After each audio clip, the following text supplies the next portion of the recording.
L-oppożizzjoni għandha dubji serji dwar il-ġenwinità tal-Gvern dwar l-Air Malta jgħid il-mexxej Laburista Joseph Muscat. Il-membri tal-oppożizzjoni fuq l-Steering Committee qed jagħmlu mistoqsijiet importanti li mhumiex jitwieġbu għal il-mexxej Laburista. Il-Steering Committee kollu ma kienx infurmat fil-laqgħat tal-Steering Committee b'xi mod ta' xi pjan ta' tnaqqis ta' nofs il-ħaddiema tal-Air Malta.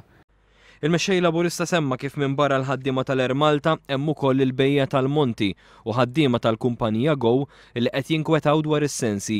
Żgur mhux kif wedhom il-Prim Ministru qabel l-aħħar elezzjoni. Goran Zgonzi qed joħroġ bħala Prim Ministru mhux kredibbli, bħala Prim Ministru inkonsistenti, bħala Prim Ministru li konsistentement jqarraq b'kategoriji differenti.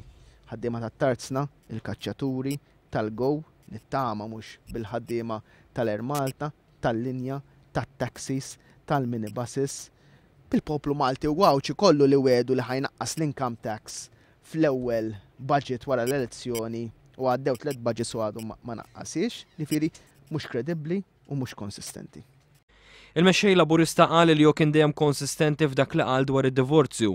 Mhux l-istess il-Prim Ministru li fl-aħħar ġranet għamel U-turn kolossali.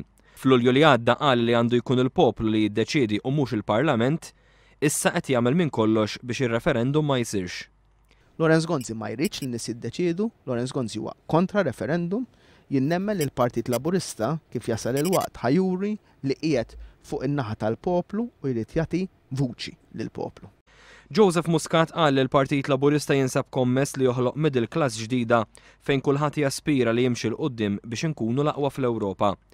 Semma kif fil-ġranet li ġejjin il-Partit Laburista se jibda b'sensiela tal-qat brabta mal-programm elettorali biex jisma' minn għandhom il-problemi u l-isfidi li qed iħabbtu wiċċhom magħhom. Fosthom ma' qdiet lokali, attivisti u familji li għandhom persuni b'diżabilità.